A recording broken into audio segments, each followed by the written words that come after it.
अस्सलाम वालेकुम नाजरीन। आज एनालिसिस विद एजाज मर में हम बात करेंगे बिलावल भुट्टो का बहुत बड़ा ऐलान सामने आया है और जिस बात का डर था वही हो गया, यानी कि पीडीएम का बयानिया जो है वो उस पर दरारें पड़ गई हैं और बिलावल भुट्टो ने ये कहा है कि मियां नवाज शरीफ जो फ़ौजी अफसरान के नाम लेके बात करते हैं ये उनका ज़ाती फ़ैसला है और वो इस बात का इंतज़ार कर रहे हैं कि सबूत कब दे रहे हैं। तो बहरहाल बिलावल भुट्टो ने बीबीसी उर्दू सर्विस को दिए गए इंटरव्यू में ये बात कही है और साथ में उन्होंने ये भी कहा है कि मियां नवाज शरीफ ज़ाहिर है कि 3 बार वज़ीर आज़म रहे हैं तो वो बग़ैर सबूत के इतना बड़ा इल्ज़ाम नहीं लगाएंगे। लेकिन उनका कहना है कि पीडीएम का जो एजेंडा था, जो मामलात थे, उसमें ये बात तय हुई थी कि हम किसी फ़र्द को या एक इदारे को निशाना नहीं बनाएंगे बल्कि इस्टेब्लिशमेंट को जो है वो हम जो है कह के पुकारेंगे। तो बहरहाल उनका ये कहना है कि नवाज शरीफ जो है उनकी अपनी पार्टी है, उनका अपना एक सोच है, तो वो उनको कंट्रोल नहीं कर सकते। और उन्होंने ये भी वजाहत की है कि पीडीएम का ये बयानिया बिल्कुल भी नहीं है जो मियां नवाज शरीफ नाम लेके बातें कर रहे थे। और उन्होंने कहा कि गुजरांवाला के जलसे में जब उन्होंने पहली बार फ़ौजी अफसरान के नाम सुने नवाज शरीफ के ज़ुबानी तो उनको धचका लगा था। भाई धचका लगा था तो फिर आप जो है वो बाद में इतना अरसे तक खामोश क्यों? और बहुत सारे इस सवालात हैं कि गिलगित में आप इफ़ेक्टिव कैंपेन चला रहे हैं, क्या उन्होंने कोई गारंटी मांगी कि आपको ये बात कहनी पड़ी? तो बहरहाल हम इन खदशात का इजहार तो कर रहे थे काफ़ी पिछले प्रोग्रामों में भी कि पीडीएम में जो है मियां नवाज शरीफ जो है वो बिल्कुल एक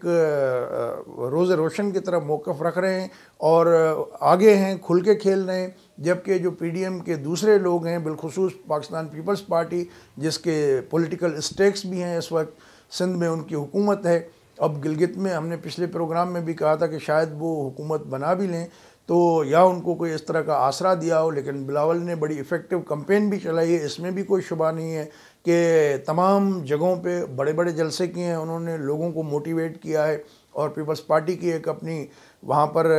जो है वो एक साख भी है, काफ़ी उनसे पुराना रिश्ता है। तो बहरहाल वो चीज़ें तो अपनी जगह पे, लेकिन असल मामला ये है कि अब 8 तारीख को पीडीएम का इजलास होने वाला है। उससे 2 रोज़ पहले बिलावल भुट्टो को ये बात कहने की ज़रूरत क्यों महसूस हुई? और ये भी सवाल पैदा होता है कि क्या अब पीडीएम जो है वो उसके गुब्बारे से हवा निकल गई? हुकूमत वाले तो बड़े शादियाने बजा रहे हैं कि पीडीएम टूट गया, पीडीएम टूट गया, ये हो गया, वो हो गया, लेकिन इस बात की वजाहत जो है वो बिलावल ने ख़ुद भी की है कि वो पीडीएम का हिस्सा हैं और इजलास जो आइंदा हो रहा है 8 तारीख वाला मुस्लिम लीग नून की मेज़बानी में, वो उसमें भी अपना ये मौक़िफ़ रखेंगे। और उन्होंने तो मियां नवाज शरीफ साहब से ये भी कहा है कि जिस तरह इमरान ख़ान की हुकूमत बनाने और जो इस तरह के जो वोट चोरी करने के में जनरल फैज़ हमीद के डायरेक्ट मुलविस होने या आर्मी चीफ़ के मुलविस होने के हवाले से मियां नवाज शरीफ साहब ने जो बात की है तो यकीनन उनके पास कोई सबूत होंगे तो वो सबूत जो है सामने आने चाहिए। तो इस पे मरियम औरंगज़ेब जो है मुस्लिम लीग नून की, उन्होंने फ़ौरी तौर पे अपने रद्द-ए-अमल में कहा है कि मियां नवाज शरीफ का बयानिया वही है जो वो कहते रहे हैं और डेफिनेटली कि उन्होंने जो बातें कही हैं तो वो किसी सबूत के बगैर नहीं कही हैं। तो बहरहाल ये चीज़ें अब और आएंगी सामने, लेकिन बज़ाहिर ऐसा लगता है कि ये जो झटका पहुंचा है पीडीएम को और अपोजिशन के इत्तेहाद को, उसका फ़ायदा यकीनन हुकूमत को पहुंचेगा और जो एक यकज़बां हो के पीडीएम के प्लेटफार्म से एक मैसेज दिया जा रहा था तो उस मौक़िफ़ को भी अभी जो है वो ज़ाहिर है कमज़ोर पड़ जाएगा। अब देखना ये है कि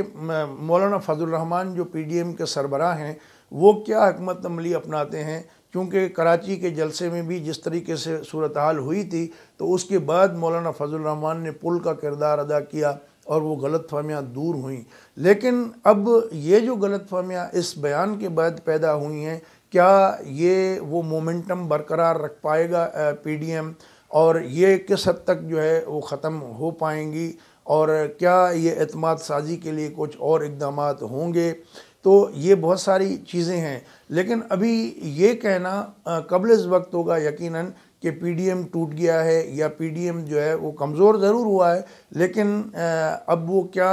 ऐसी हिकमत अमली अपनाते हैं कि उसका फ़्लो जो है वो अपना जो है वो बहाल हो। तो ये 8 तारीख का जो इजलास है इसमें तय होनी है ये बहुत सारी चीज़ें, और इसके बाद जो एलामिया होगा तो मेरे ख़्याल में वो काफ़ी इम्पॉर्टेंट होगा पीडीएम की फ्यूचर पॉलिटिक्स के हवाले से कि वो कितना इफ़ेक्टिवली और एग्रेसिवली अपनी इस कैंपेन को जारी रख पाते हैं। तो बहरहाल बिलावल से ये भी पूछा गया कि जो आईजी सिंध के अगवा वाला मामला और कैप्टन सफदर की गिरफ़्तारी के हवाले से जो चीज़ें हुई तो उस पर आर्मी चीफ़ ने कहा था कि हम रिपोर्ट देंगे 10 रोज़ में, तो वो तो 10 रोज़ गुजर गए तो रिपोर्ट नहीं आई। तो उनका कहना यही था कि दोबारा उनकी आर्मी चीफ़ से बात नहीं हुई और वो भी रिपोर्ट के मुंतज़िर हैं और उम्मीद करते हैं कि जो भी इंक्वायरी रिपोर्ट होगी वो उनसे शेयर की जाएगी। तो बहरहाल वो उस पर एक प्रेसिंग वाला जो एटीट्यूड था उनका वो नहीं था, एक बराए नाम ज़िक्र के हवाले से जो है उन्होंने अपनी बातें की। तो बहरहाल जो इनका बयानिया था उस हवाले से मेरे ख़्याल में कि अब वो थोड़ा सा कमज़ोर भी होगा, लेकिन ज़ाहिर है कि मियाँ नवाज़ शरीफ भी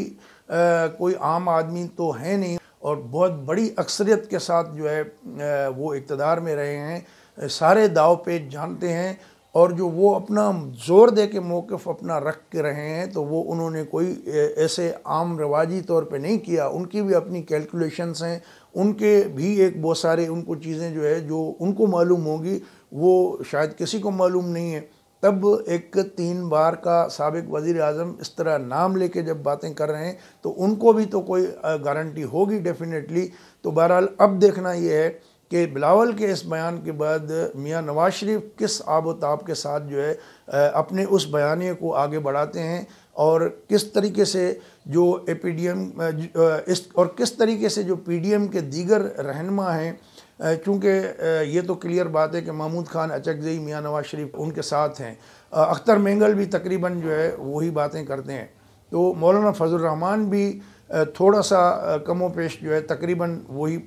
बात कर रहे थे। तो अब मौलाना फजल रहमान के लिए भी ये मुश्किल होगा कि बिलावल ने इतना बड़ा जो बात कही है तो अब मौलाना फजल रहमान जो है वो क्या नवाज़ शरीफ के बयानिए को साथ लेके चलेंगे या बिलावल के बयानिए को, या फिर दरमियानी रास्ता वो निकालते हैं। ज़ाहिर है कि वो भी सियासत के बादशाहगर हैं और कोई ना कोई हल तो वो निकाल ही लेंगे। दोस्तों, अगर ये वीडियो आपको अच्छी लगी हो तो अपने दोस्तों के साथ शेयर करें। हमारा चैनल अभी तक सब्सक्राइब नहीं किया तो उसको सब्सक्राइब कर लें। अगली वीडियो तक इजाज़त दीजिए।